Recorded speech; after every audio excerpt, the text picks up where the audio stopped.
प्यारे साथियों, अभी हम करने वाले हैं 12th क्लास शारीरिक शिक्षा हरियाणा बोर्ड का जो अभी पेपर हुआ है सेट डी फिजिकल एजुकेशन में। उसमें सॉल्यूशन हम देखने वाले हैं, छोटे भी और बड़े के थोड़े से समझा दूंगा, बाकी आप गाइड से जाके देख सकते हैं। तो शारीरिक शिक्षा में पहला जो क्वेश्चन आया था सेट डी में, वो क्या आया था कि शारीरिक पुष्टि से क्या तात्पर्य है, शारीरिक पुष्टि को प्रभावित करने वाले कारकों का वर्णन करो। और एक अथवा में आया था, क्या आया था, गरमाना क्या है, खिलाड़ियों को गरमाने के महत्व का वर्णन कीजिए। गरमाना क्या होता है, किसी भी जैसे वार्म अप करना, कोई भी खेल है या कोई भी क्रिया है, उसको शुरू करने से पहले हमें अपने शरीर को गर्म करना जरूरी होता है, नहीं तो झटका लगना आदि की समस्या आ सकती है। तो ये इसका महत्व हो गया, ये 5 नंबर में आया था। आप इसको गाइड में से भी जाके देख सकते हैं थोड़ा बहुत। अभी अगला है स्वास्थ्य निर्देशन से आपका क्या अभिप्राय है। स्वास्थ्य निर्देशन के क्षेत्र का वर्णन करो। स्वास्थ्य निर्देशन जो हेल्थ इंस्ट्रक्शन है, स्वास्थ्य संबंधी जो बातें आपको बताई जाती हैं, उसका वर्णन करना था। उसके बाद अगला है कि जोड़ों के अथवा में, ये भी अथवा में आया था, इनमें से कोई एक करना था। जोड़ों के विस्थापन से आपका क्या तात्पर्य है, इसके प्रकारों, कारणों, लक्षणों तथा बचाव के उपाय बताने थे। डिसलोकेशन ऑफ जॉइंट मतलब जोड़ हट जाना, भाई आपके शरीर में संधियाँ होती हैं, जोड़ होते हैं, वो अपनी जगह से हट जाएं, तो उसके बारे में बताना था। इसके प्रकार कौन कौन से हैं, कारण क्या है, लक्षण क्या है, बचाव क्या है, ये बड़ा प्रश्न था। उसके बाद अगला है परिवार से आपका क्या तात्पर्य है या क्या अभिप्राय है, परिवार किसे कहते हैं, ये भी समझ सकते हो। भाई लोगों का जो साथ मिलकर रहते हैं उसे क्या कहते हैं, परिवार।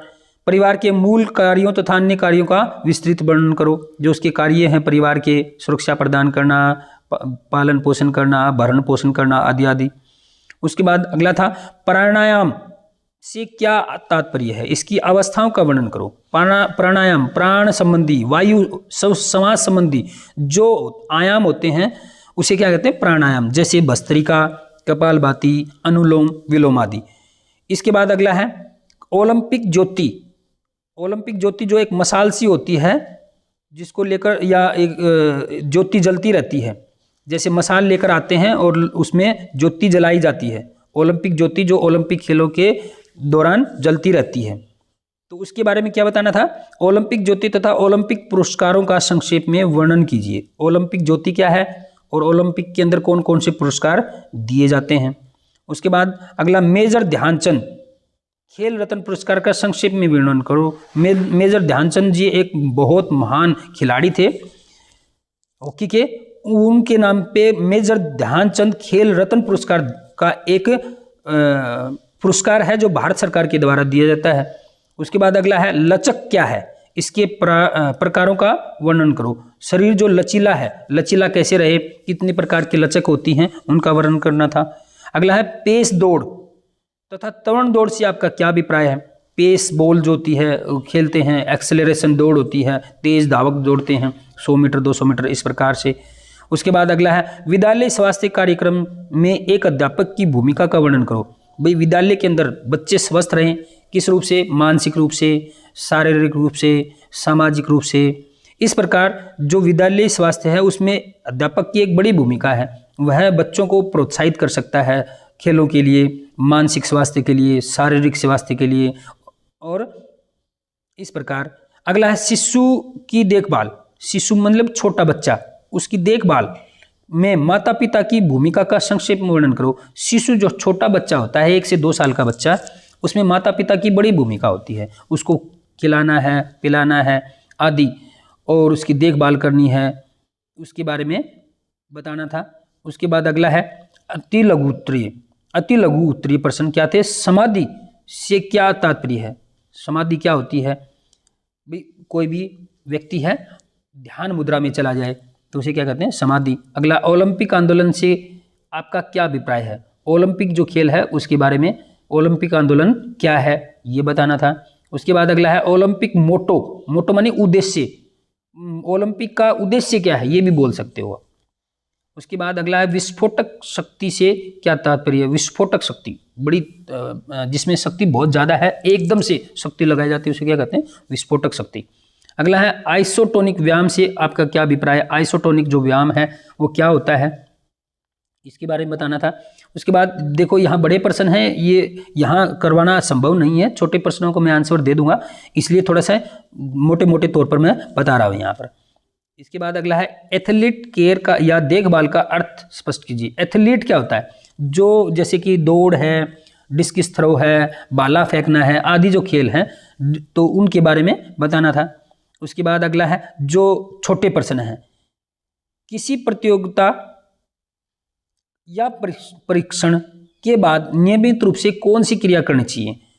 तो भाई कोई भी प्रतियोगिता है या परीक्षण विधि है, उसके बाद नियमित रूप से आपको क्या शारीरिक क्रिया करनी है। उसके बाद जो अगला प्रश्न है, देखो ये छोटा प्रश्न है, आप इसके भाई आंसर जाके देख सकते हैं अपनी गाइड में, ये हमें नहीं मिला है तो आप भी इसका आंसर दे सकते हैं।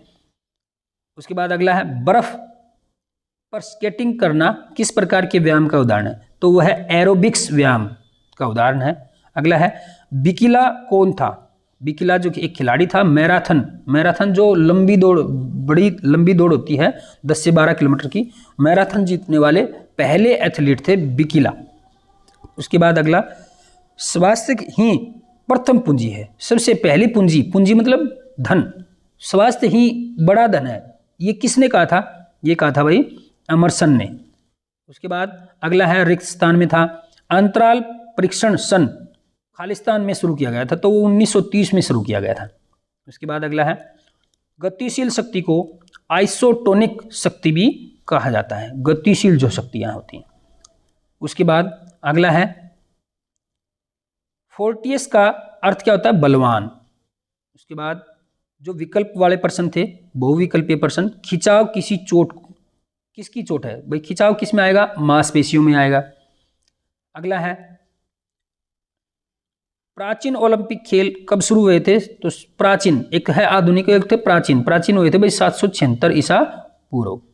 उसके बाद किस पुरस्कार में 25 लाख रुपए की राशि प्रदान की जाती है, तो वो की जाती है मेजर ध्यानचंद खेल रत्न पुरस्कार। जिस खिलाड़ी को मिलेगा उसको उस पुरस्कार के साथ साथ 25 लाख रुपए की धनराशि दी जाती है, यानी कि 25 लाख रुपए पुरस्कार के रूप में दिए जाते हैं।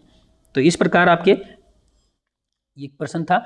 उसके बाद अगला है घर, परिवार, विद्यालय, महाविद्यालय किस प्रकार के संगठन, तो ये एक सामाजिक संगठन है। घर है, परिवार है, कोई विद्यालय है, महाविद्यालय जिसको कॉलेज बोलते हो, वो क्या होता है, एक सामाजिक संगठन है, समाज ने बनाया है उसको।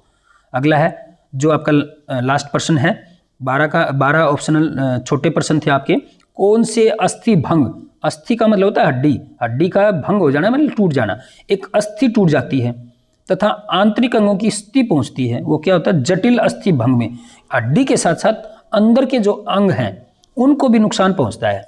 तो इस प्रकार ये आपका पेपर सोल्व हो चुका है। तो अभी इसमें इस चैनल पर आपको सारे फिजिकल के पेपर और भी आने वाले पेपरों के सॉल्यूशन मिलेंगे, तो इस चैनल को सब्सक्राइब कर लें और इस वीडियो को शेयर कर दें ताकि सभी बच्चों को लाभ प्राप्त हो सके। तो इस वीडियो को देखने के लिए बहुत बहुत धन्यवाद। Thank you very much.